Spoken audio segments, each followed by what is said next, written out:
buenas tardes tengan todos ustedes. Bienvenidos a una nueva edición de Café Jurídico con el Experto, el día de hoy, miércoles 17 de febrero de 2021.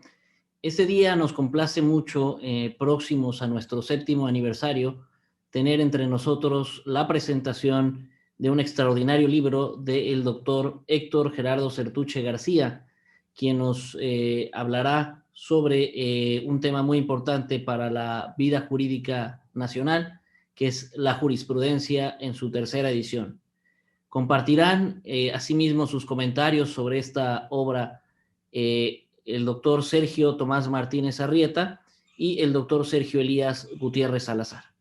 Antes de pasar tanto a los comentarios de los doctores Martínez Arrieta y Gutiérrez Salazar y desde luego la participación del doctor Sertuche García, escuchemos las palabras de bienvenida de nuestro compañero, el doctor Antonio Bortoni Iruegas, quien dará la bienvenida oficial en esta sesión del día de hoy. Adelante. En su recorrido desde su inicio nos enteramos que se trata de una 3ª edición, prologada por don Genaro Góngora Pimentel en una primera edición hacia febrero de 1990. Y dado el buen éxito y por haberse agotado el tiraje, se imponía una 2ª edición en febrero del 92, misma que como su antecesora vació las existencias. Así es como en el 2020 se presenta una versión cuidadosamente revisada y actualizada, que es la que ahora se presenta para ser comentada. Por más de 30 años, páginas y letras del doctor Sertuche han convivido multiplicándose entre el ejercicio profesional, la docencia y la investigación, aplicando todo ello a enriquecer el contenido que ahora ha quedado estampado con letra impresa al abrigo de una encuadernación que protege sus páginas. Si bien lo anterior pudiera referirse a un aspecto material, tendríamos que asomarnos a los 2 capítulos de la primera parte de la jurisprudencia y la interpretación jurídica de la jurisprudencia en las distintas familias jurídicas, y la segunda parte, la jurisprudencia obligatoria en México, complementada con la problemática de la jurisprudencia en el sistema jurídico mexicano, más sus apéndices.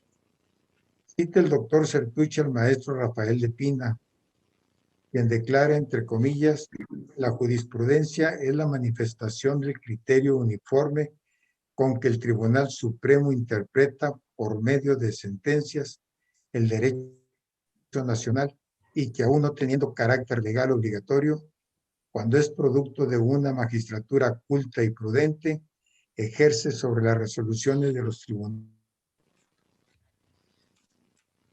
inferiores una influencia orientadora, y cierra las comillas.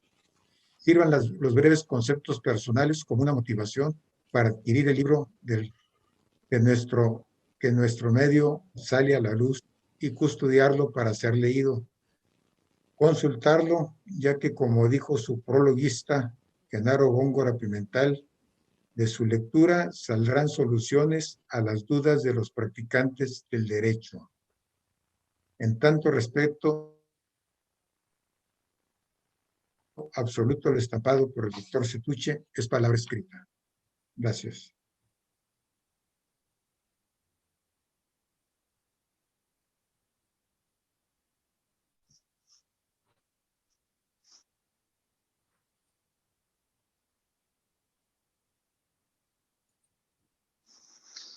No se escucha. Dentro del colegio, lo que podamos colaborar.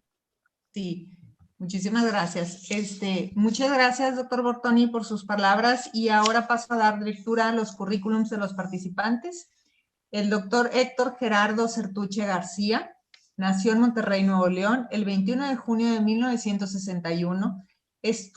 Realizó sus estudios de licenciatura en Derecho en la Universidad de Monterrey, AC, durante los años de 1979 y 1983, obteniendo mención honorífica para el título de licenciado en Derecho.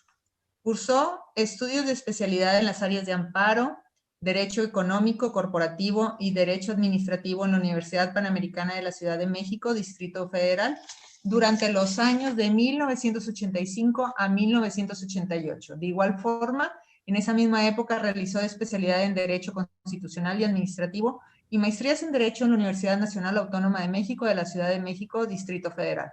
Posteriormente realizó los estudios de doctorado en Derecho en la citada Universidad Nacional Autónoma de México, obteniendo con mención honorífica del grado de doctor en Derecho en 1989. Representativo que estar en esta facultad tan importante, que nos estén acompañando maestros destacados, miembros del propio Colegio de Abogados de Nuevo León. Y en este acto tan significativo para nuestro colegio. ¿Fue una interrupción? Sí. ¿Sí me escuchan? Sí. Buenas Ok. tardes. Ya pasó. Buenas tardes. Bueno, seguimos con el doctor Sergio Elías Gutiérrez, que es doctor en Derecho por la Universidad Autónoma de Nuevo León. Ha sido vocal ejecutivo del Centro de Desarrollo Municipal, CEDEMUN o Instituto del Federalismo y subdirector de asesorías de estados y municipios, director general de estudios administrativos de la Secretaría de Gobernación del Gobierno Federal, representante de Nuevo León en México, Distrito Federal, profesor de Derecho Constitucional en la UDEM, profesor y fundador en la Facultad Libre de Derecho, profesor de la Maestría en Derecho Constitucional en la UNAM, coautor en segundo lugar en Premio Nacional del Instituto Nacional de Administración Pública, México Distrito Federal, editorialista del diario local El Norte y del Grupo Reforma. El doctor Sergio Tomás Martínez Arrieta. Doctor Sergio Tomás Martínez Arrieta se desempeña en el área civil y mercantil del despacho. El doctor Sergio cuenta con muchos años de experiencia profesional y docente en el ámbito de litigio civil y mercantil con acentuación en insolvencia empresarial. Ha obtenido el reconocimiento de abogado del año y es actualmente considerado uno de los mejores 10 abogados de la ciudad. Durante su trayectoria se ha desempeñado como juez y abogado, empresario, docente y autor de libros jurídicos en materia civil. Entre los casos que ha llevado en el despacho se destacan los litigios de cumplimiento de contratos civiles y mercantiles, así como la defensa de intereses de los deudores en el aseguramiento y efectividad de los créditos y orden de ejecución de estos en conflictos colectivos de insolvencia. Asimismo, ha innovado áreas del derecho en México al establecer parámetros relativos a los concursos mercantiles y quiebras, así como de protección a deudores bancarios. El doctor Sergio, junto con un grupo de abogados, constituyó el despacho en 1979 y bueno, aquí ya pasamos a el encuentro de presentación de participación de autor y comentaristas en el siguiente orden. Primero, el doctor Héctor Gerardo Sertuche García. Adelante. Muy bien, pues muchísimas gracias, muy buenas tardes. Agradezco en verdad la oportunidad de presentar esta tercera edición a esta comunidad jurídica que gentilmente me publica la casa editorial Porrúa. Yo brevemente les expondré y en todo caso quedaré sujeto al escrutinio de las preguntas de ustedes y los comentarios de los doctores que también han aceptado hacer la presentación del libro, pero sí les daré una motivación de motivos de por qué se hizo esta obra. Corría el año de 1988, estaba próximo a preparar mi trabajo doctoral y andaba en la búsqueda de un tema que yo considerara pues fuera importante y que pudiera sobre todo aportar algo a alguien, a compañeros, a estudiantes,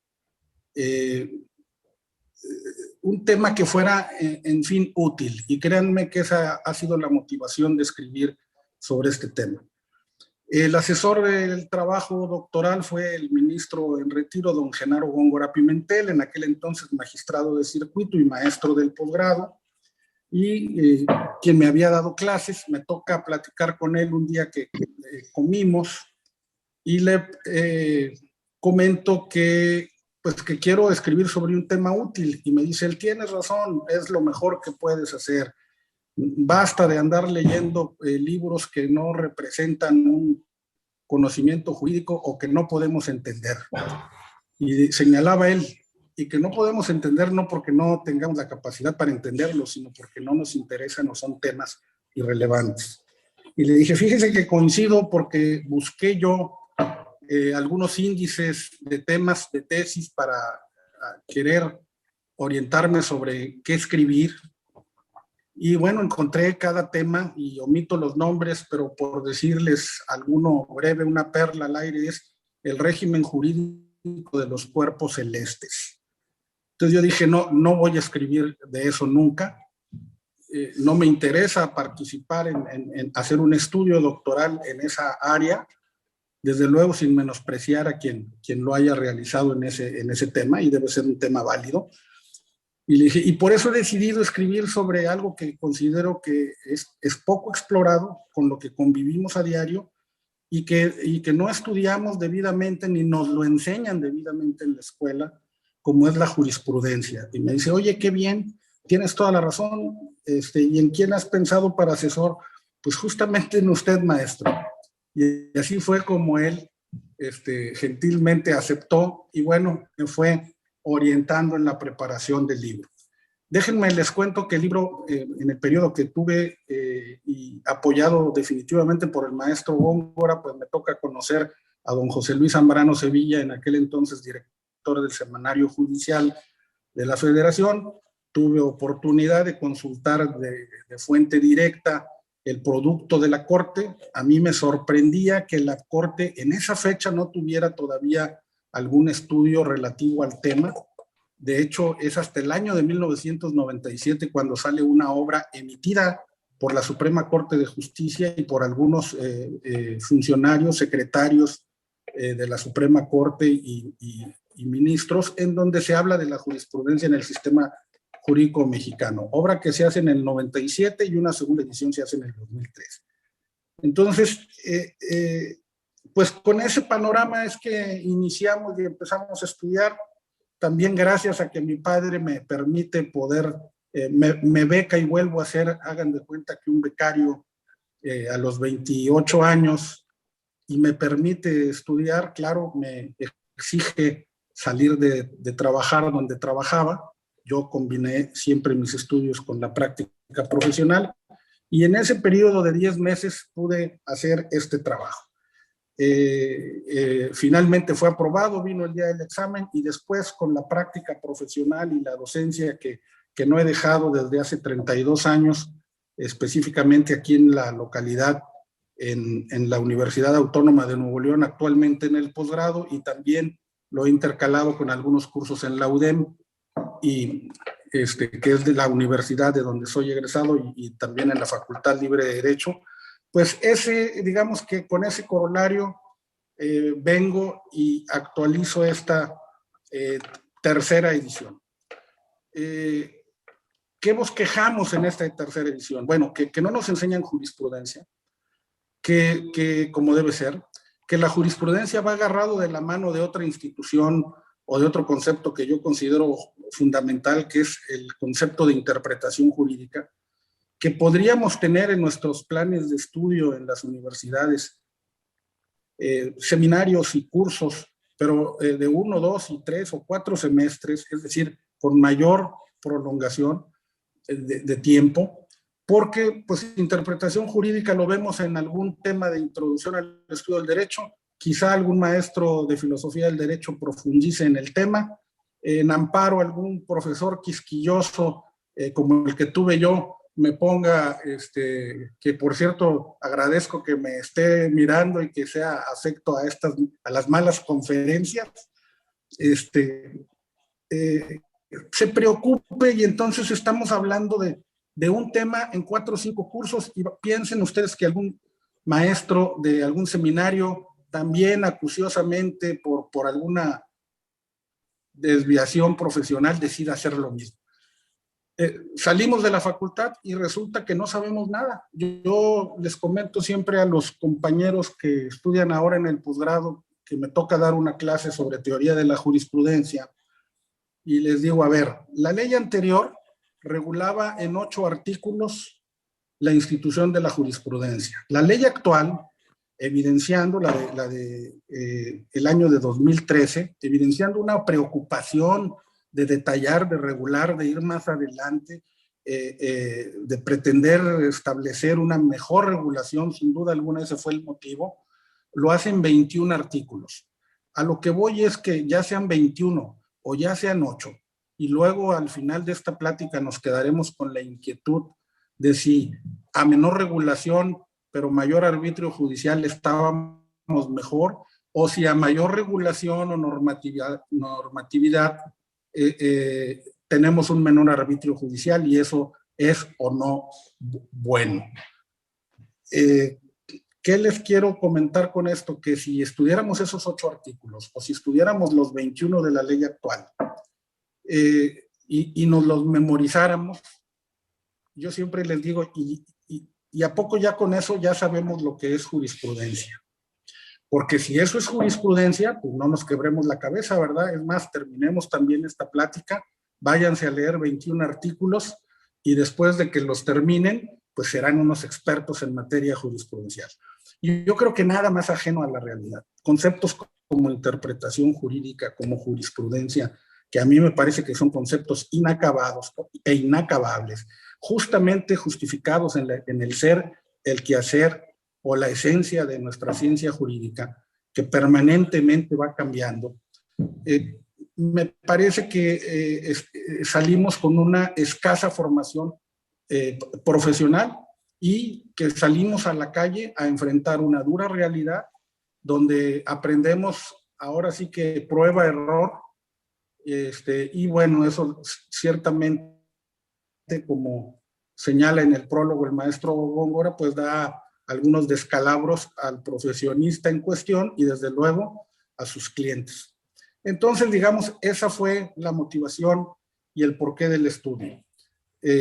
Se analizó específicamente la obra directa, el Semanario Judicial de la Federación, la tipología jurisprudencial, cuántos tipos hay, las formas de creación, la confección o elaboración jurisprudencial, la incidencia de los métodos de interpretación en la misma, y a la luz de esto el valor o no del precedente. Se analiza en esta tercera edición, hay un especial cuidado en tratar el proyecto de iniciativas de reforma que presenta el ministro Arturo Saldívar el 12 de febrero por conducto del presidente de la República al Senado, y que está por aprobarse, digamos, es inminente la aprobación, o al menos se espera que vaya a ser en este periodo de sesiones. Si se complicara, bueno, iría al otro, pero no creo que dé para más, y ahí hay una especial modificación pretendiendo que el precedente tenga ahora una fuerza obligatoria, sobre todo fincando en ideas de que la Suprema Corte debe ser un tribunal constitucional y sus resoluciones deben tener un efecto general. A mí me parece, bueno, que el punto toral de la jurisprudencia, es decir, lo que debemos estudiar de la jurisprudencia al margen de todo este bosquejo que les acabo de dar, es el tema de la relatividad, o más bien de la obligatoriedad de la jurisprudencia. ¿A quién y cómo obliga la jurisprudencia? Y en su caso, ¿cómo hacer que la jurisprudencia, pero acorde a nuestra tradición jurídica, a nuestro sistema jurídico que hemos practicado en el amparo, pues al menos normativamente hablando desde 1861 a la fecha, pues lograr que tenga una verdadera evolución o se ponga a la delantera y compararlo con las figuras que han ido saliendo, como esta Declaratoria General de Inconstitucionalidad, este replanteamiento que debemos hacernos o no del principio de relatividad de las sentencias o fórmula Otero. Y bueno, eso sería el bosquejo general.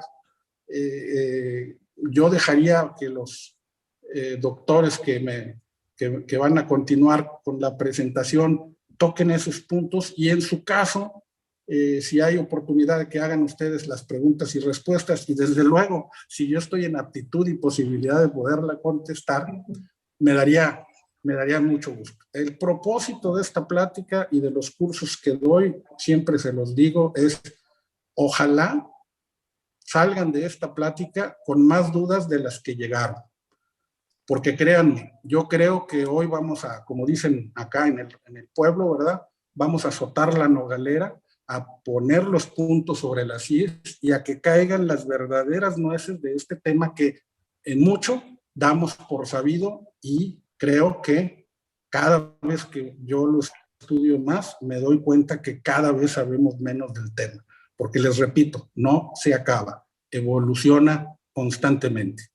En general, pues esos serían mis comentarios previos, y dejaría que continuaran pues, mis maestros con este tema, ¿verdad? Muchísimas gracias. Adelante el doctor Sergio Elías Gutiérrez.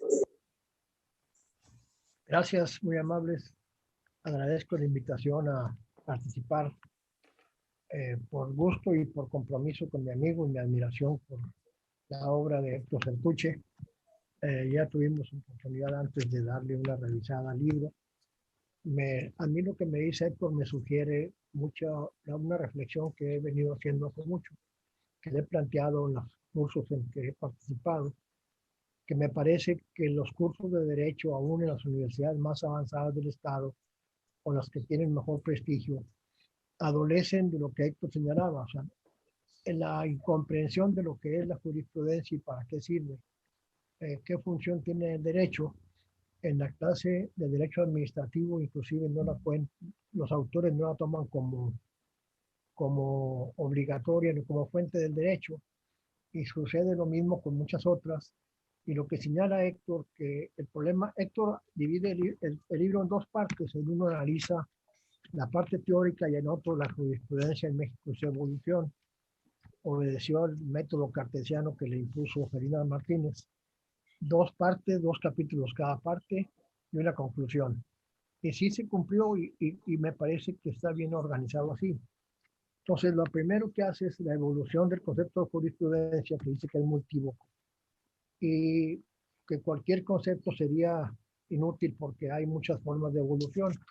Me sorprendió, bueno, volviendo al punto, lo que vemos de interpretación en las carreras de Derecho están en primer semestre, que nos agarran como casi como en preparatoria. Entonces es muy complicado entender la interpretación cuando a final de cuentas los autores actuales de la modernidad del derecho señalan que el derecho en bruto, en la legislación, es imposible de aplicar sin interpretar, y si voy más allá, sin argumentar en favor de los alegatos que tenga un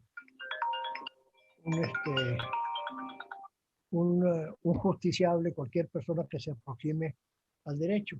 Consecuencia, es un problema serio la falta de mayores cursos de interpretación, argumentación jurídica, porque a final de cuentas así se está construyendo el derecho. Yo en la mañana leía este libro de Vigo, lo recomiendo porque se llama Constitucionalización y Judicialización del Derecho, en donde habla del Estado legal al Estado de Derecho Constitucional, y critica en Argentina, y vale para México, que los cursos de Derecho se siguen basando en el estudio de las leyes, y que el estudiante más destacado es el que memoriza mejor los textos en la dogmática jurídica o los artículos de las leyes, y es el que saca mejores calificaciones, pero que quizá no entienda bien a bien lo que es el derecho. Entonces, lo que le llama el Estado de Derecho legal al traspaso del constitucional que estamos viviendo, parecería que ahora hay un proceso de constitucionalización del derecho que nos vino a poner de moda Guastini a partir de las doctrinas americanas, donde dice que ya no es posible entender el derecho sin referencia a la Constitución. Ya no es fácil entender ni siquiera el Código Civil. Lo hemos visto en el caso de Nuevo León, cuando el matrimonio de personas del mismo sexo, la Corte, sin modificar el código, la Corte impuso una visión distinta, y en muchísimos casos ha estado modificando leyes. Y aquí, en la primera parte de Héctor, que hay que rescatar, como en 1955 hay una tesis de la Corte que dice la jurisprudencia no deroga leyes. O sea, que era un tema para 80% de batería. un Conectado. particular quejoso, pero no derogaba ninguna ley. Entonces, este punto está siendo superado por la nueva reforma que ya fue aprobada en la primera vuelta en el Congreso Federal. Supongo que anda en las vueltas a las sentencias. Entonces, partiendo de eso, de cómo se ha dado la evolución, Héctor nos enseña y nos anuncia cómo fue que empezó la jurisprudencia en México, hasta dónde ha llegado, y analiza en unas páginas las reformas a la Constitución en esta materia y el camino que está llevando desde 1995 la Suprema Corte de Justicia para convertirse en un tribunal constitucional y dejar de ser, lo dice la misma iniciativa que presentó el ministro Saldívar, que por cierto es la segunda vez que hay una iniciativa presidencial de reforma constitucional judicial en donde se adopta el texto preparado por los ministros de la Corte. La primera fue en el caso de Díaz Ordaz, iniciando el sexenio, reconoce una aportación de los ministros y presenta una iniciativa entonces de reforma judicial, y sucedió lo mismo ahora. Me parece que el gobierno, en curso el gobierno del presidente López Obrador, lo que hizo fue atender que el diagnóstico y las reformas que pretende el Poder Judicial son las adecuadas para ponerlo a tono. En la otra reforma venían los datos ahí de el rezago en la Corte, que era gigantesco, y eso motivaba seguir mandando a los tribunales colegiados otros temas, y ahora lo dicen expresamente. O sea, ya la Corte no estará obligada a conocer, sino que podrá tomar algunos asuntos para la solución en ese nivel. Entonces, la tesis de Héctor nos lleva muy de la mano. El segundo capítulo, después de interpretación, ya primero analiza las familias jurídicas.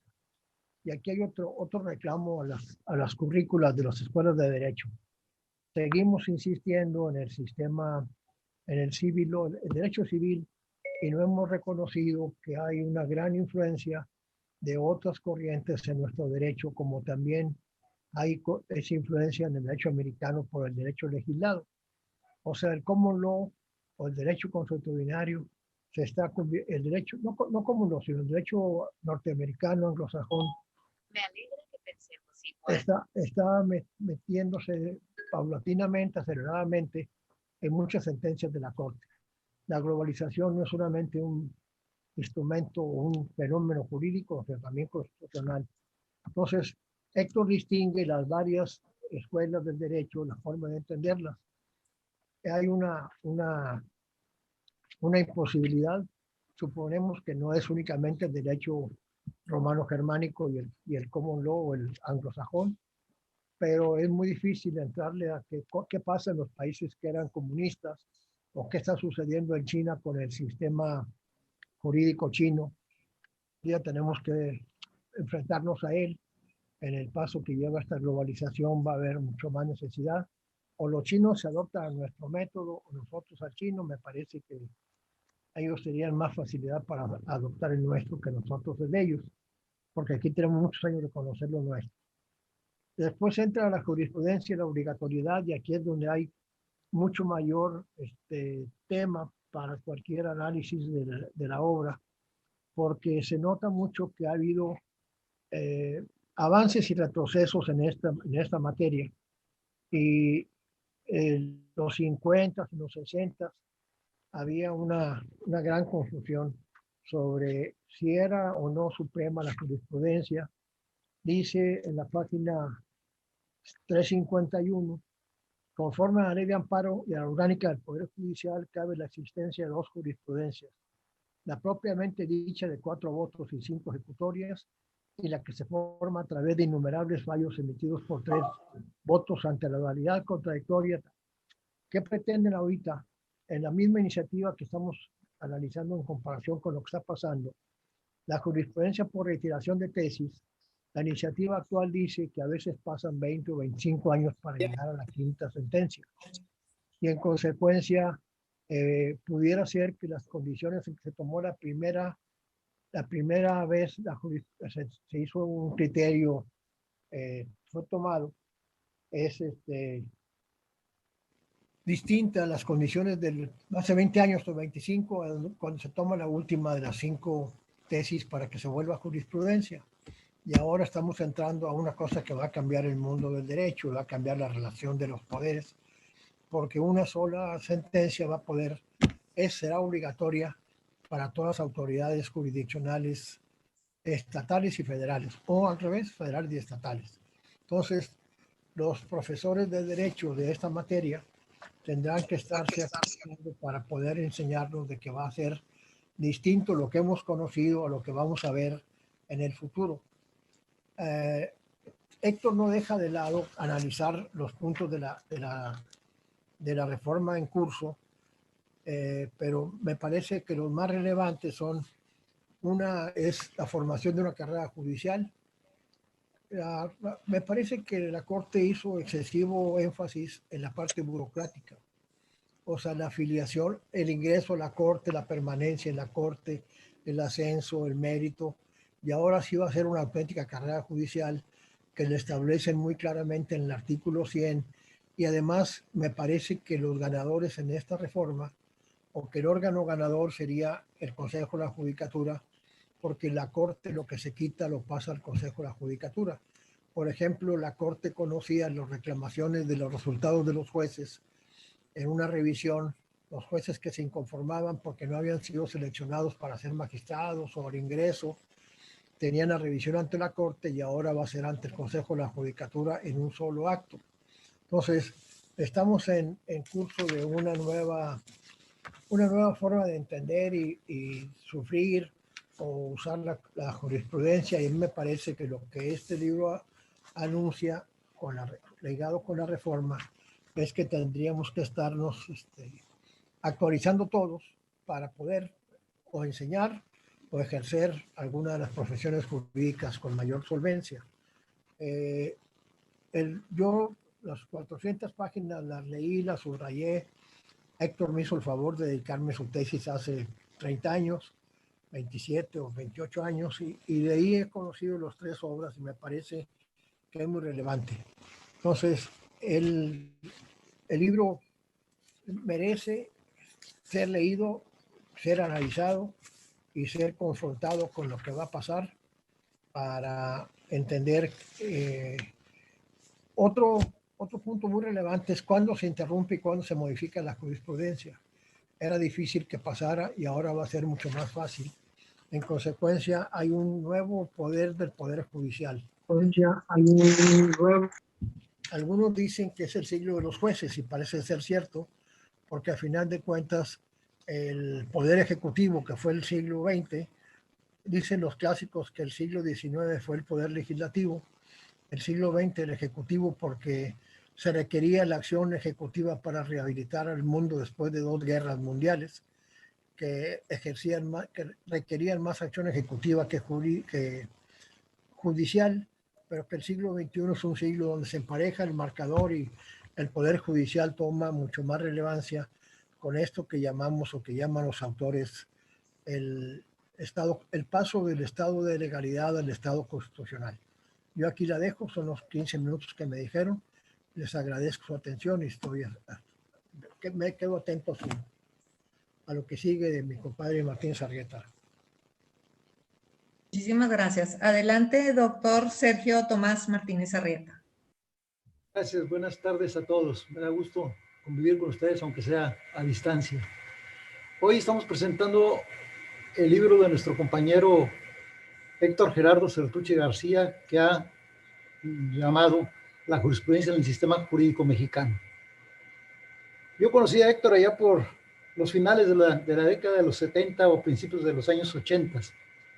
Fue alumno mío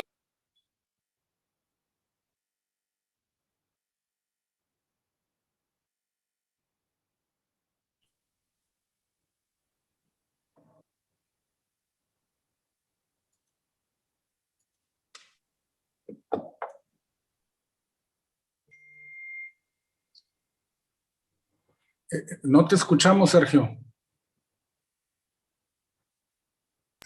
Estamos, ¿correcto?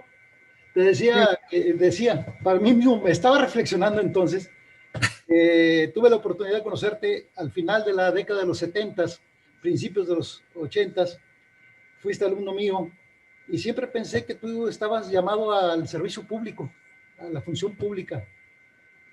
Me sorprendió mucho cuando me comentaste un día que habías iniciado a trabajar con el compañero Valdemar Martínez Garza, quien manejaba mucho litigio privado, civil, mercantil. Él es el responsable de haber deformado esta alma dedicada al servicio público. El responsable es culpable. Lo que no entendí fue que eso te dio la oportunidad de abordar el juicio de amparo como litigante. Y ahí tuviste la oportunidad de empezar a inclinarte a lo que yo siempre pensé que iba a ser lo tuyo, el derecho público. Ahorita revisando tu trabajo en la tercera edición, me doy cuenta que tu tesis de la licenciatura se llamaba El acto de gobierno y su control jurisdiccional. Es decir, desde que terminabas la carrera apuntabas esa ruta. No la percibí en ese momento. Eso fue en 1981. Hoy esta es la tercera edición de tu libro. Me gusta tu libro por muchas razones. Una de ellas es que está sustentada, soportada por una amplia información bibliográfica de más de 140 obras y además de una abundante jurisprudencia. Es decir, vas a la doctrina y vas a la jurisprudencia, usas los dos elementos y enriqueces con mucho tu trabajo. Y me dio mucho gusto revisar entre tu bibliografía que citas, y lo citas con oportunidad para el punto que estás tratando, al maestro Gerardo Puertas Gómez, a Hugo Martínez García, a Valdemar Martínez Garza y al doctor Arturo Salinas Martínez. Estos 4 juristas son de nuestra ciudad y al haberlos llamado, haberte apoyado en ellos, además de que era muy propicio por los temas que estabas tratando, pues de alguna forma era honrar a aquellos que en el camino te han ido formando. Entonces me dio mucho gusto que lo citaras. No voy a entrar a la estructura del libro, a detallarlo, porque ya Antonio Bortoni nos ha hecho algunos comentarios. Solo quisiera observar que tu libro, dividido en 2 partes, y cada parte en 2 capítulos, es muy equilibrado en el tratamiento de los temas. Me gustó mucho, y en esto en particular recordé mucho al doctor Arturo Salinas Martínez, porque el capítulo 2 de la primera parte haces todo un estudio de derecho comparado, recorriendo la familia de la common law, la romano-germánica y la socialista, y terminas ese capítulo haciendo el desarrollo de la historia de la jurisprudencia a través de las diferentes leyes de amparo que se inician desde el año 1861 hasta la reforma de Saldívar, que la mencionas en algunos momentos. Me llamó la atención la segunda parte en tu capítulo 1, que estableces como naturaleza jurídica de la jurisprudencia el que es un acto colegiado de carácter complejo y obligatorio. Y luego, cuando tratas el tema de la obligatoriedad, me encanta que hayas dividido el estudio en los ámbitos personal, temporal y material de validez de esa obligatoriedad. Me recordó mucho en este aspecto a la metodología que siguió el maestro García Maínez, el libro que vimos cuando empezamos nuestras carreras. En el capítulo 2 de la segunda parte, haces una relación de problemáticas específicas que se han presentado en relación a la jurisprudencia en nuestro foro. Tratas sobre la retroactividad de la jurisprudencia, sobre la llamada jurisprudencia congelada, sobre la aplicación analógica de la jurisprudencia. Estudias lo que es el precedente, que por cierto, pronto habrá necesidad de ampliar la obra, si es que seguramente la propuesta del ministro Saldívar se llega a considerar como legislación. Estudia la importancia del voto particular. No me había puesto yo a estudiar los alcances de este tema llamado voto particular. Y finalmente haces en el capítulo 2 un estudio sobre la fórmula Otero. Tus conclusiones, yo rescataría las siguientes frases porque me dejaron con muchas ideas para ir reflexionando y trayendo nuevas consecuencias. Sostienes que la jurisprudencia constituye un medio para llegar a una solución justa. Y esta frase me recordó aquella división entre derecho y justicia, o entre justicia y equidad, perdón. Creo que este sería un instrumento, la jurisprudencia, para realizar la equidad. Mencionas que se requiere de la participación del foro para presentar alegaciones novedosas que den pie a la formación de nuevos criterios jurisprudenciales. Definitivamente, los litigantes, aunque formalmente no estamos en el proceso de formación de la jurisprudencia, somos de alguna manera el principio de ella. Y en la medida en que podamos llevar nuevos planteamientos creativos, novedosos, se tendrá como resultado el que obtengamos una jurisprudencia más rica que la que hemos venido obteniendo. Para ti, la jurisprudencia constituye una fuente jurídica en donde se observa una labor creadora del derecho. Esto es importante. La jurisprudencia se convierte en fuente directa del derecho. Sostienes que el cometido jurisprudencial estriba en proporcionar certeza y seguridad, ciertamente. De este punto volvemos en unas reflexiones finales. El precedente judicial tiene un valor persuasivo, sostienes. Esto es importante. Muchos solo utilizamos la jurisprudencia obligatoria cuando existe mucha riqueza en muchos precedentes que no son obligatorios, pero que el valor persuasivo es muy alto y que nos pueden ayudar a resolver un planteamiento concreto. Bueno, me quedo con las siguientes reflexiones. Pronto habrá una reforma sobre el precedente y por ende tu obra tendrá la oportunidad de ampliarse. Va a requerir eso, no lo debes anticipadamente. Habrá que trabajar en eso pronto. Me pregunto, compren el libro para que se acabe la tercera edición, porque si no, no se va a editar la cuarta. Correcto. Aprovecho. Cómprelo temprano porque se acaba la fuente de trabajo. Así es. Lo dejo para consideración de ustedes. ¿En qué medida la jurisprudencia obligatoria constituye una camisa de fuerza que limita la libre decisión del juzgador? Repito, ¿en qué medida la jurisprudencia obligatoria constituye una camisa de fuerza que limita la libre decisión del juzgador? Por ejemplo, la práctica de reenviar amparos, de un mismo tema a un juez único previamente determinado por la Corte, si bien se obtiene certeza en la resolución, uniformidad, seguridad, ¿no constituye un atentado a la independencia judicial esto? Bueno, ¿qué remedios tenemos los litigantes para evitar que un argumento de autoridad, como lo es la jurisprudencia, no se convierta en una falacia de autoridad?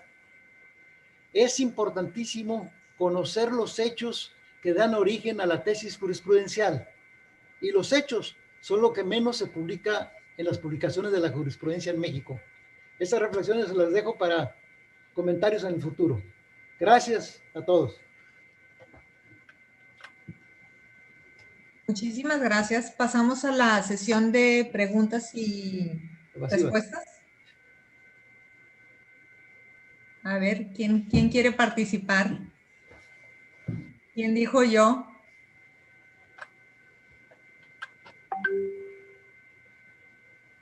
Efren, no te contengas. No sabe quitar el mute del micrófono. ¿Quién tiene alguna pregunta, alguna duda? Efren está hablando, pero nomás que no. Quítale el sonido, quítale la prohibición. Sí, ya.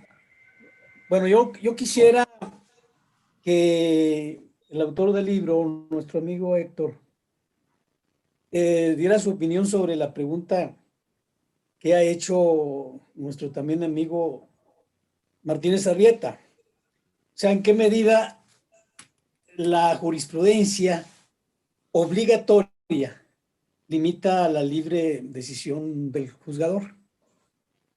No solo eso, sino que a mí me parece que la metodología para la creación de la jurisprudencia por acumulación sigue un método de las ciencias naturales, el método inductivo de las ciencias naturales.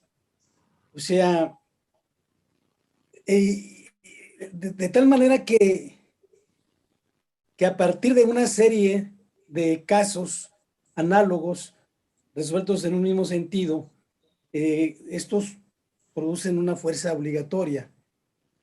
Pero ¿no será esto contrario a lo que caracteriza precisamente al hombre al juzgar en que un hecho, en que un caso resuelto en un sentido no puede ser igual a otro? O sea, yo soy de la idea, no sé qué opine el autor del libro, que la justicia debe orientar, mas no obligar. Y eso yo creo que dejaría más en libertad al juez para cumplir la función que le es propia, decir el derecho o interpretar el derecho. Gracias. A ver, voy a tratar de poner un orden metodológico en este tema. El que habla, fíjense, yo les podría decir, desde 1840 hay un proyecto de reglamentación de la ley de amparo, de una junta departamental, de reforma a la Constitución, de una junta departamental en Guanajuato, que habla de que es necesario uniformar los criterios para resolver de una manera, digamos, los casos que sean similares o semejantes, es decir, establecer una manera reiterada de entender el derecho. Es únicamente un proyecto legislativo. Después hay otro proyecto allá en los años, estoy hablando de 1850, en el mismo sentido.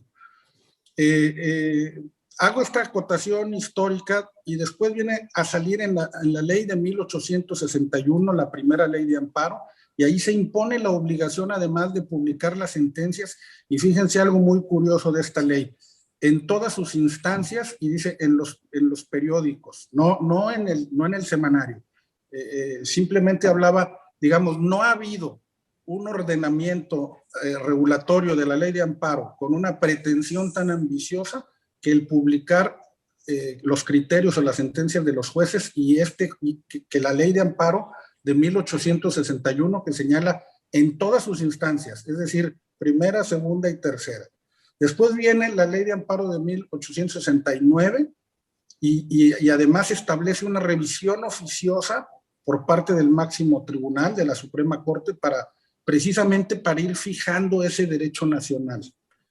Después la ley de amparo de 1882, que es la que se conoce como Ley Vallarta, inspirada en ideas de Ignacio Mariscal, pero sin duda Vallarta es quien pone y apuntala el sistema actual, habla de lo mismo, y en algún voto particular que cito aquí en el libro, señala con gran precisión que en ese asunto que se está resolviendo, él está criticando que se trata de un asunto de explorado derecho, donde la Suprema Corte ya ha establecido un criterio y donde dice que la práctica de querer llevar ese tipo de asuntos a la Suprema Corte cuando ya tiene criterios reiterados, dice debe de calificarse de una, le llama rebeldía o una obstinación y de una inconstitucionalidad. Y a mí me llama la atención porque Vallarta habla de una inconstitucionalidad de los litigantes. Es decir, hoy en día la Corte, ¿qué nos ha dicho? Que las garantías individuales o los derechos fundamentales no solamente tienen un marco vertical, de una relación de suprasubordinación de la autoridad, sino también de manera horizontal con los particulares o en la sociedad donde se da. Entonces, fíjense qué interesante, Vallarta en 82 hablaba de eso en un voto, y hoy, claro, cambiamos la terminología, pero estamos al final del día haciendo lo mismo. Y todo por la preocupación de que hubiera obligatoriedad. Y esa obligatoriedad en uniformidad. Y cuando se habla de uniformidad y obligación, no es que los asuntos sean iguales. Es decir, aquí entra un principio de derecho constitucional que habla del principio de concordancia con las formas. La igualdad radica en el supuesto jurídico. No, digamos, pues sería infinito que Juan y Pedro se vuelvan a pelear por el mismo asunto, el mismo contrato y la misma fecha, o sea, no podemos llevarla, digamos, a ese extremo. Siempre va a haber un arbitrio judicial. Y yo creo que la propia ley de amparo, en toda esta evolución, luego viene el Código Federal de Procedimientos Civiles, que son de las cosas que solo pasan en México. Deroga la jurisprudencia, no se ocupa de la jurisprudencia, digamos, los avances que hizo la ley de Vallarta, hagan de cuenta que para atrás, no me interesan. Sin embargo, establece en un precepto la obligación de publicar las sentencias. Y entonces aquí está la paradoja, o como diría algún escritor, ¿verdad?, de un medio informativo, la parajoda, ¿verdad? Porque, ok, no hay jurisprudencia, pero quiero que se publiquen las resoluciones. ¿Y para qué quiero que se publiquen las resoluciones? Pues justamente para que se conozcan y se puedan respetar. Esa es la razón de la publicidad de la jurisprudencia de toda la vida. Por eso nace el Semanario Judicial de la Federación, justamente también en el año de 1870, con esa intención. Ante el caos que se arma, no obstante esta obligación de publicar las sentencias, porque no hay jurisprudencia, regresa el Código Federal de Procedimientos Civiles de 1908, que entra en vigencia en 1909, y ese código vuelve a establecer, y además yo creo que da una gran sistematización al actual sistema de creación de jurisprudencia. Un tema muy importante, ese código señalaba que no se requiere de hacer una declaración especial de que hay jurisprudencia. Hoy en día, desde 1888 para acá, desde la octava época, se ha impuesto la obligación de tener que establecer qué es jurisprudencia. En el 88 hicimos la crítica, bueno, no en el 88, fue en el 89 cuando se hizo este trabajo por primera vez, que no me gustaba que la ley de amparo señalara que era una obligación aprobar el criterio jurisprudencial, porque la palabra aprobar hablaba de un acto, y ese acto de aprobación, pues tendríamos entonces que estudiar cuál es su naturaleza, y ante el estudio de su naturaleza, sobre todo preocupados es, a ver, recuerden que hay una improcedencia constitucional y sobre todo legal, que señala que contra actos de la Suprema Corte no cabe el juicio de amparo. Entonces, una jurisprudencia aprobada, y si ese acto fuera constitutivo, no podría impugnarse nunca. Por eso han salido criterios que dicen que la jurisprudencia no se impugna. Yo estimo que sí se puede impugnar, pero bueno, no en el sentido frontal o natural que tenemos de una idea de impugnación, sino me parece que hay otro remedio. Después la ley de 1919, hagan de cuenta que apuntala a nuestro actual sistema de jurisprudencia, lo recoge la ley de 1935, bueno, vigente desde el 6 de enero de 1936, porque recuerdo que esa fue una pregunta de examen del doctor Waldemar Martínez Garza, que le valía gorro si sabíamos o no el contenido de amparo, sino que quería que supiéramos la fecha de inicio de vigencia de la ley que estudiábamos. La actual ley es de, no recuerdo, pero es de 2013, de abril. No recuerdo la fecha. Confieso que tendría mal esa pregunta, seguramente la sigue haciendo, pero ahora respecto a nuestra nueva ley. Y la actual ley preserva ese tema habla de autorizar o habla de ordenará publicar, pero ya no habla de aprobar. Yo creo que ha hecho eco el tema de que se trata de un acto declarativo, de una naturaleza declarativa. Tan es así que a mí me parece que podemos llevar a un tribunal, y de hecho en la práctica eso sucede, criterios que no han sido establecidos como jurisprudencia y que tienen un valor persuasivo, orientador y que se aplican.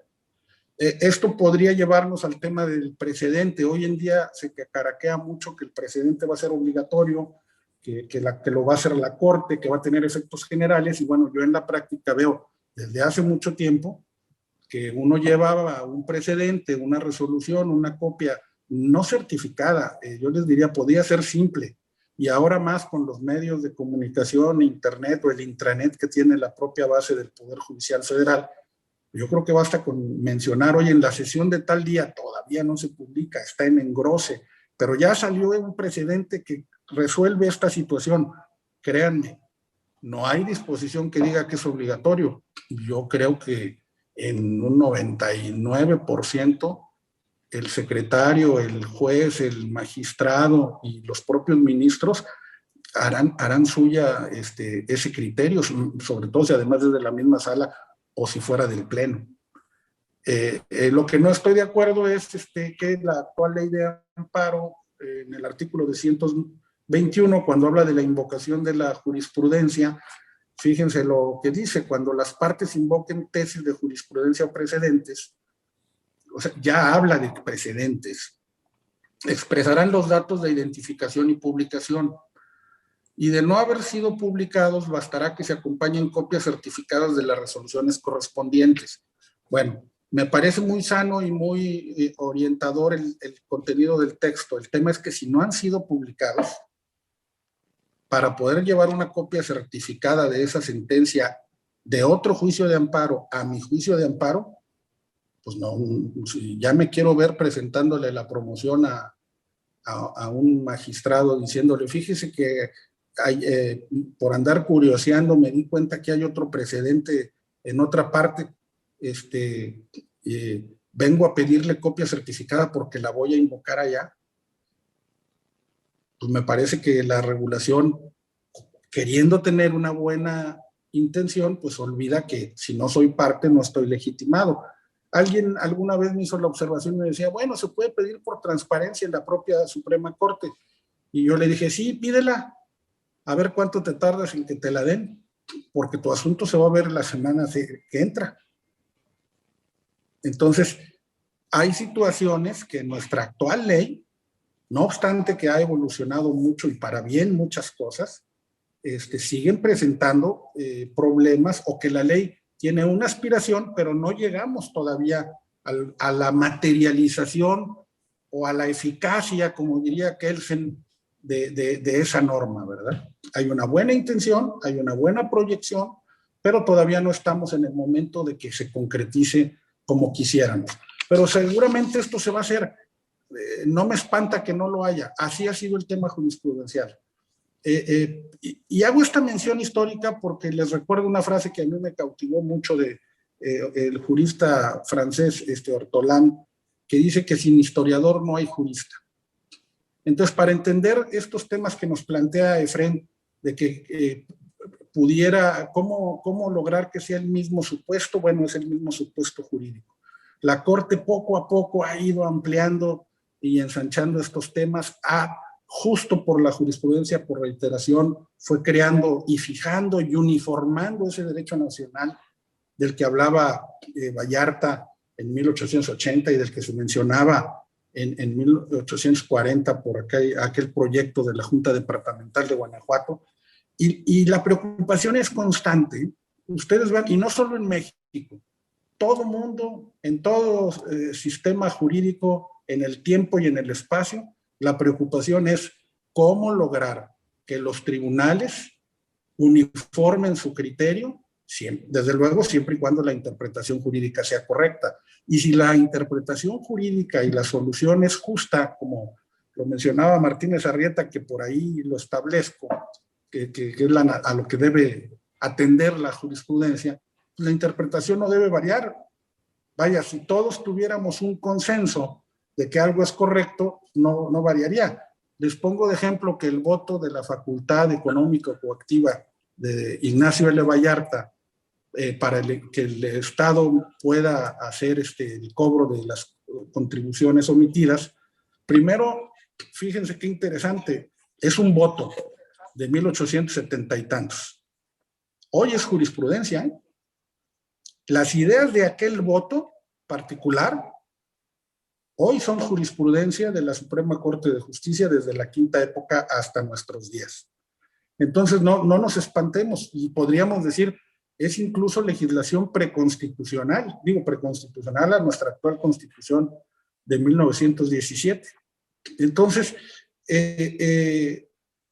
no nos espantemos de que veamos algunas situaciones como las que estamos comentando. Y por otro lado, me llama la atención que Ignacio L. Vallarta sea muy célebre por Los Votos, que es una obra que viene a evidenciar todos aquellos asuntos que perdió ante la mayoría en la Suprema Corte. Y recuerdo también que el Poder Judicial Federal ha emitido una obra que a mí me parece magnífica del ministro en retiro, Guillermo Guzmán Orozco, que precisamente son Los Votos de don Guillermo Guzmán Orozco, que por cierto se las recomiendo porque la pueden conseguir en la Suprema Corte de Justicia y además a un precio muy accesible, pero con unas consideraciones en verdad profundas y muy ricas en muchos temas de derecho administrativo y sobre todo en materia de suspensión del acto reclamado. Con esto creo que más o menos se hizo un bosquejo al planteamiento de nuestro amigo Efrén, y con gusto si alguien tiene otra cuestión y sobre todo si la puedo contestar, pues trataré de darle puntual respuesta. Gracias. Más que tengo problemas con el internet, se me ha cortado 2 veces. Luego me la platicas. Ya tendremos ocasión de vernos, claro, seguro que sí. Ya mero. Ya mero. Día.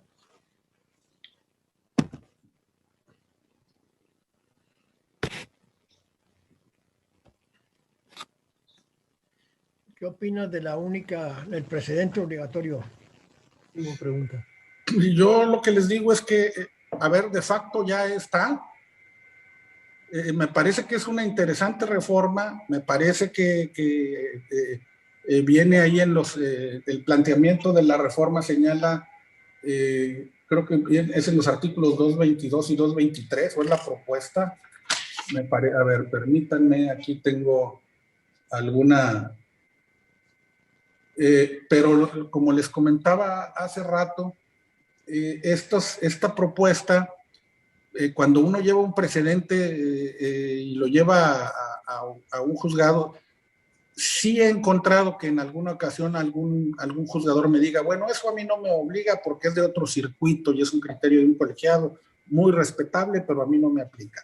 O es de un órgano de la misma jerarquía que la mía, pero a mí no me vincula. Sí, en la práctica profesional me ha pasado eso, pero la verdad, en el mayor de los casos, a mí me ha tocado que lleva uno el precedente y no es obligatorio porque le tuerza la mano al juzgador, pero agarran el precedente, porque justamente la esencia de la jurisprudencia por reiteración es eso, aplicar el derecho de manera uniforme a los casos que jurídicamente sean semejantes. Y si no lo es exactamente igual que en el sistema anglosajón.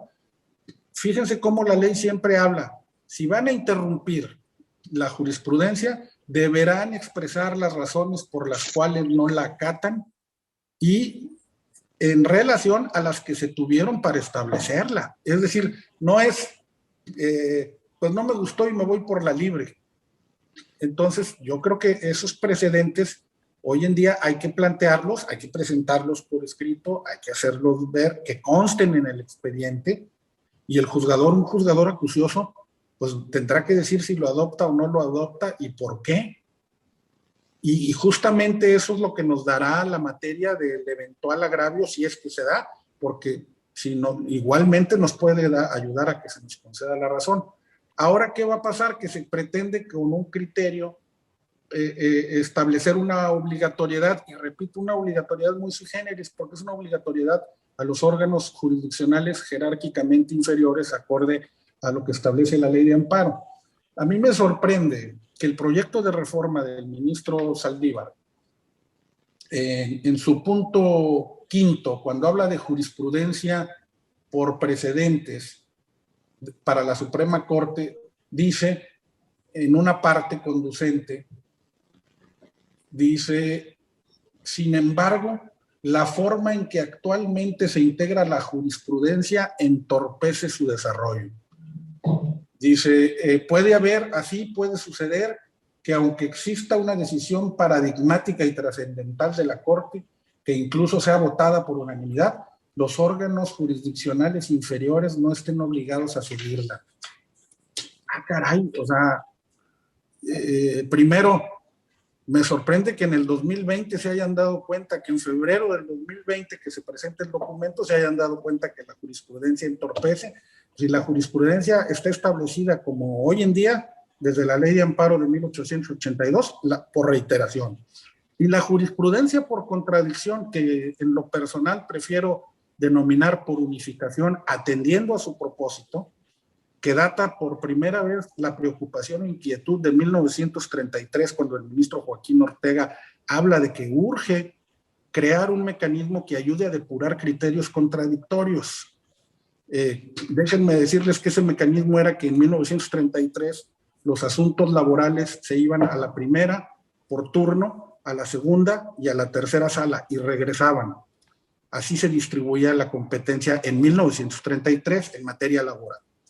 Entonces, ¿qué pasa? Pues que la sala penal interpretaba de una manera las normas, la sala administrativa también, las normas laborales, y la civil, por supuesto, le daba otro toque.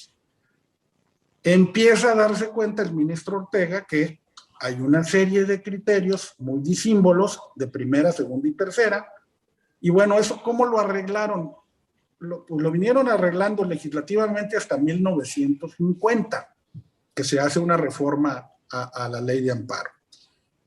Pero es en 1936 cuando se crea la cuarta sala, se establecen las juntas de conciliación locales y federales de conciliación y arbitraje, y entonces empieza la cuarta sala de la Suprema Corte a conocer, y hagan de cuenta que el remedio fue como muchos remedios que hay en nuestro país, por decreto, ¿verdad? Es decir, hay contradicciones de la primera, segunda y tercera. Bueno, para que no haya más contradicciones, ahora hagan la cuarta, que conozca de asuntos laborales.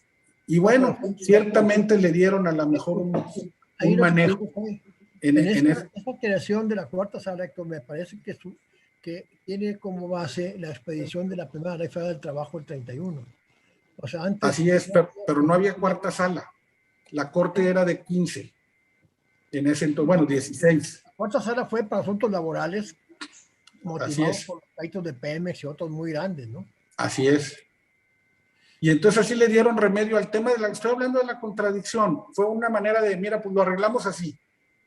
Es hasta 1857, ya hasta 1950, perdón. Y luego 1967, cuando se establece que también constituirán jurisprudencia en la fracción 13 del artículo 107 los criterios que diluciden contradicciones de tesis. Y en esa época, del 70 para, yo les diría que hasta el 88, ya se empezó a usar la jurisprudencia por contradicción, pero no se aplicó. Vaya, no se hacía como hoy en día. ¿Qué pasa en 1988? Y sobre todo en los 90s, el mecanismo depurador, que era el excepcional, empieza como que a agarrar boga o notoriedad y se empiezan a dar cuenta, caray, pues aquí, mira, aquí con una resolución acabamos de volada con la controversia y fijamos el nuevo criterio y la nueva jurisprudencia. Unificamos criterio. Y resulta que lo que era la excepción empieza a ser la regla general y se rebasa al mecanismo de reiteración. Por eso les digo que a mí me sorprende que digan la forma en que se hace la jurisprudencia entorpece su desarrollo. Pues, caray, pues si ya, entonces lo entorpecía desde 1967 que se estableció. Si la denuncia de contradicción de criterios o de unificación se establece justamente para ir depurando y actualizando, y no en 5, sino en una. Y déjenme decirles, ante la más mínima discrepancia. Ya después la propia denuncia de contradicción también ha ido agarrando algunos vicios que si luego desean, ahorita aquí los comentamos. Oye, Héctor, hay que hacer una pregunta aquí. Juan Tamés cree que con las nuevas reformas de justicia laboral, el Poder Judicial de la Federación y el próximo Código Nacional de Procedimientos Civiles, ¿se puede hablar de una 11ª etapa? Pues miren, las etapas se han establecido, o las épocas más bien, que es como se manejan del Semanario Judicial de la Federación, se han ido estableciendo en lo que se han considerado fechas célebres. por decir, la quinta época empieza con la nueva Constitución, pero acaba en el año con la reforma precisamente de 1950. Iniciando con la reforma de 1950 hasta el 67, que fue la reforma de Díaz Ordaz, esa vino a ser la sexta época. Del 67 o del 68 al 87, esa vino a ser la séptima época. Y la reforma a la Ley de Amparo de 1988, que su principal propósito fue que los protagonistas y los creadores de la jurisprudencia, es decir, los juzgadores, se vincularan con su producto, porque antes de esa reforma, los criterios se elaboraban en el Semanario Judicial de la Federación. Y ahora no, el Semanario Judicial de la Federación es el órgano de publicación. Ahora los criterios se hacen por los jueces, por los juzgadores, por sus secretarios. Y claro, hay comisiones que ayudan, pero son ellos desde 1988 para acá. Ahora sí es, digamos, que quien confecciona el traje le pone su firma o le pone su título. Y de ahí va pasando. Entonces, yo no dudaría que bien pudiera hablarse que esta reforma eventualmente pudiera ser algo paradigmático y se quiera dar inicio a la primera época, ¿verdad? Pudiera suceder. Lo que sí les quiero decir es que en esencia el sistema para mí sigue siendo el mismo. Claro, como comentarista de la reforma constitucional y legal tendremos que hacer alusión a los nuevos requisitos que nos habla la ley. Por decir, hoy en día la Constitución y la Ley de Amparo, de la Constitución en el 2011 y la Ley de Amparo en el 2013, nos hablan de que hay jurisprudencia por reiteración, por contradicción, que, insisto, prefiero llamarle por unificación en razón a su propósito, y luego dice, o por sustitución, como si la sustitución fuera un mecanismo diverso de creación jurisprudencial, y yo creo que es un mecanismo de depuración. La ley anterior lo llamaba modificación. A ver, consulten el diccionario y vean qué hay de modificar y sustituir, qué diferencia, y me parece a mí algo muy barroco o así muy churrigueresco jurídicamente hablando, para hablar de que hubo un cambio. Evidentemente, si me piden que hable de la tipología jurisprudencial acorde a la Ley de Amparo del 2013, pues tengo que fundamentar o mencionar que hay una jurisprudencia por sustitución porque así lo dice la ley. Ahora bien, porque así lo dice la ley está bien, pues eso es lo que yo creo que debemos cuestionarnos en estos momentos. A mí me parece que ahí es una modificación nominal. Como el actual sistema del precedente, como el actual sistema o instructivo de elaboración de nuevas tesis, lo que yo he preguntado con amigos que trabajan dentro del Poder Judicial, les digo, a ver, ¿qué ves de diferente? ¿Qué es una reforma nominal o es una reforma real? ¿O es nada más cosmética? Y déjenme decirles que algunos me han dicho pues que les parece que es algo más cosmético. Y desgraciadamente estas cuestiones cosméticas que se han ido implementando en nuestra Constitución, en nuestra Ley de Amparo, han ido desvirtuando la verdadera naturaleza de nuestra institución jurisprudencial. Estas cuestiones cosméticas son la Declaratoria General de Inconstitucionalidad, el pretender hacer ahora con el precedente en un solo fallo una declaratoria general, que ya se podía hacer,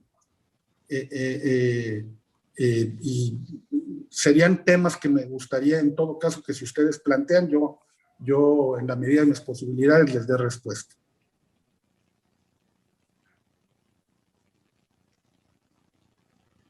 ¿Cómo queda la relación legislativo-judicial con este precedente de única? ¿Tendría fuerza derogatoria? No, o sea, es que aquí el tema es, a ver, me voy a meter ahora sí entre las patas de los caballos. Yo les he dicho que el tema fundamental para mí de que evolucione la jurisprudencia yo les diría que ahora sí que de esencia real y alturas verdaderamente insospechadas.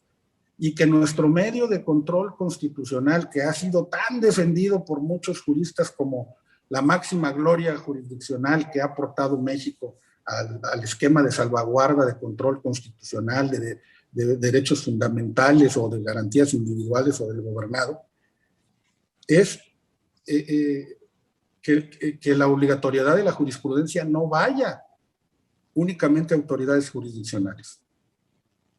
Pero hay otra corriente que ha establecido que no, que debemos crear un tribunal constitucional a la manera de un tribunal europeo, que tenga sentencias generales, que tengan efectos erga omnes, y en base a eso, déjenme decirles que han ido ganando espacio. Es decir, pues se reformó la Constitución en 1995, se amplió, se reformó también el 105 constitucional, que se reformó posteriormente también para ampliar los sujetos y legitimar a otros actores en este tipo de controversias. Y se introdujo, por ejemplo, en la Ley de Amparo del 2013, un cuarto párrafo ahí al tema de la tipología jurisprudencial. El artículo 217 dice: la jurisprudencia en ningún caso tendrá efecto retroactivo en perjuicio de persona alguna. Y santo problema que empezó a dar, ¿verdad?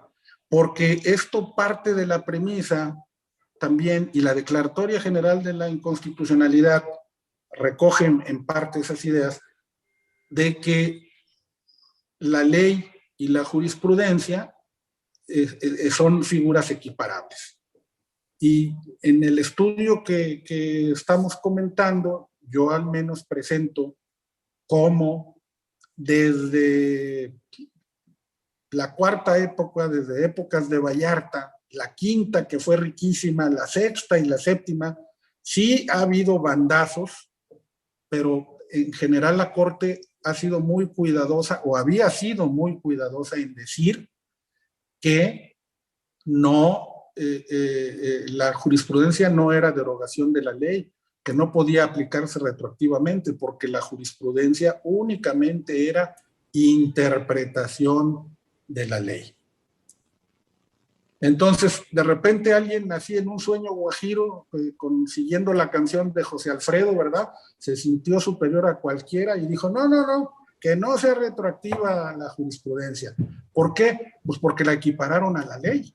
No hay otra manera de que pueda ser retroactiva. A ver, en el tema de la obligatoriedad, también, ¿qué ha dicho el Poder Judicial históricamente hablando? La obligatoriedad es aplicar la jurisprudencia que se encuentre vigente en este momento, al momento de resolver.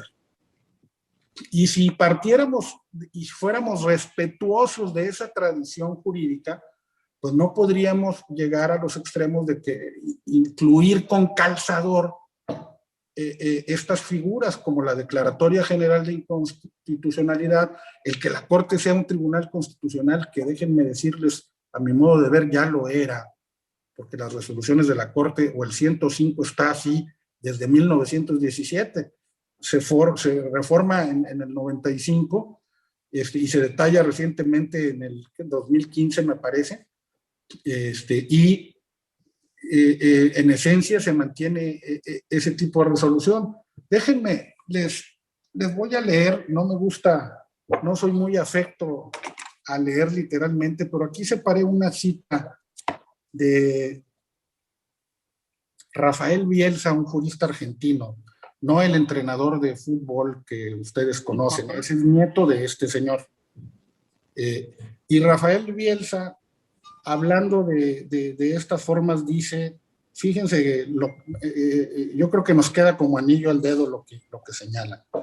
Es un error grave considerar índice de progreso institucional la implantación de jurisdicciones o medios protectores de derecho que tienen su origen y justificativo en países cuyo sistema difiere sustancialmente de aquellas cuyo sistema tiene los poderes diferentes.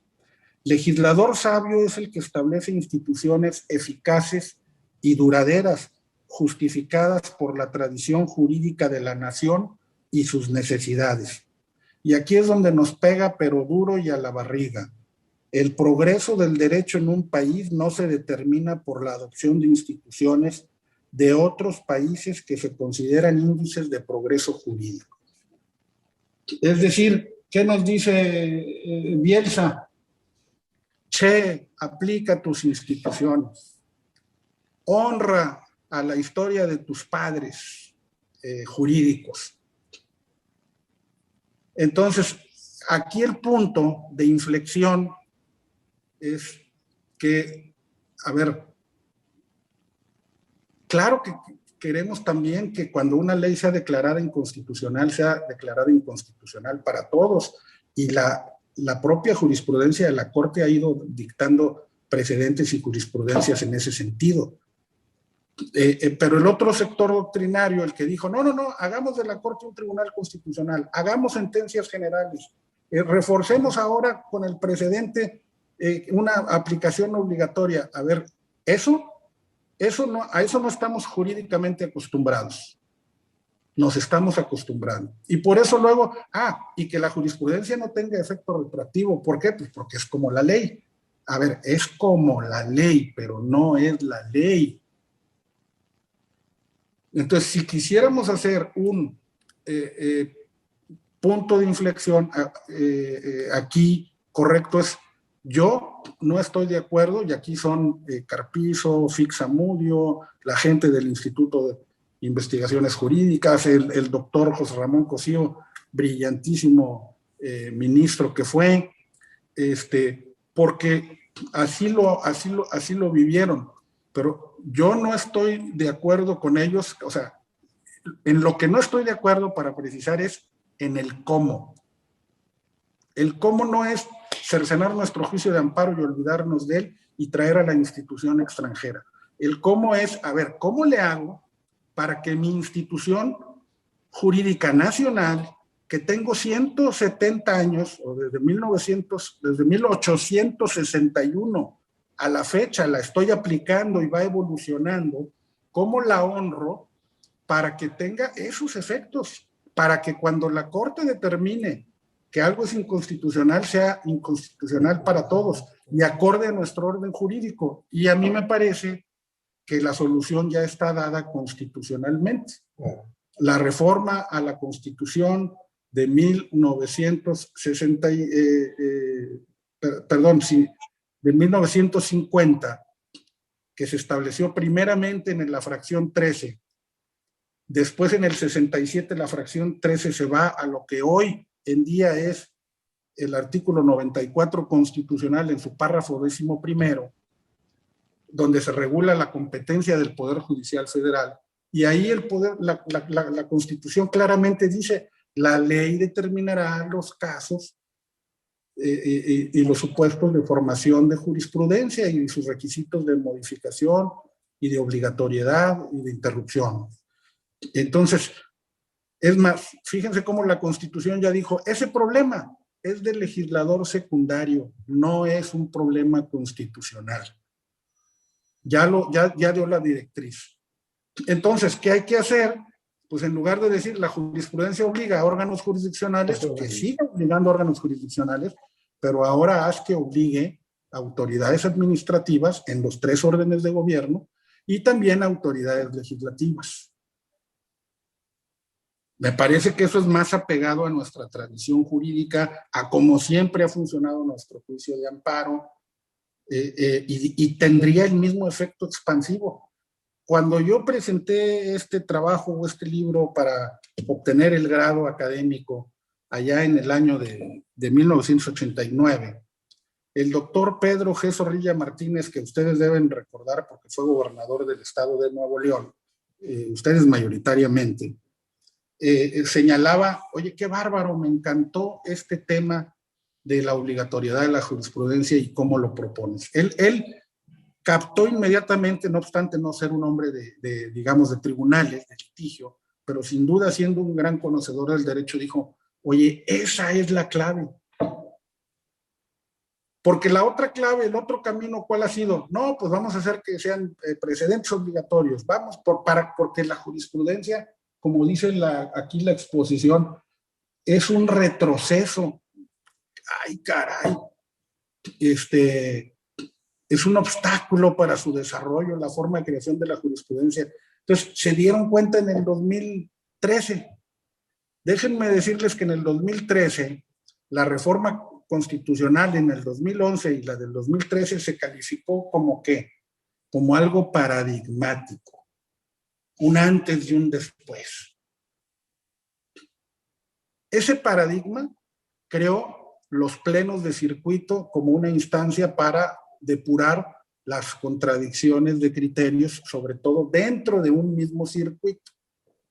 Ahora este mismo proyecto de 12 de febrero de 2020, que nos presenta el señor presidente de la Corte, el doctor Arturo Saldívar, dice, bueno, como no funcionaron los plenos de circuito, tienen una dudosa funcionalidad, vamos a hacer ahora los tribunales plenos de circuito que se compondrán de una serie de circuitos.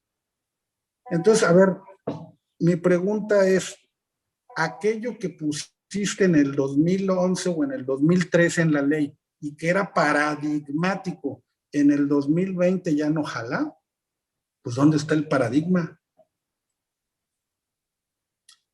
Y en lugar de hacer plenos de circuito, ¿por qué fracasaron los plenos de circuito? Dice, es que así se va a evitar, dice este proyecto que les estoy comentando, que haya rivalidad, que el magistrado que incluso no compartía el criterio vaya a defender el criterio de su tribunal. Yo no creo que haya fracasado por eso, yo creo que fracasó porque únicamente se le adicionó una carga de trabajo a los magistrados con el afán de depurar criterios entre colegiados, sobre todo en aquellos estados donde había varios colegiados de una misma materia, y no se les pagó absolutamente nada por ese exceso de carga de trabajo.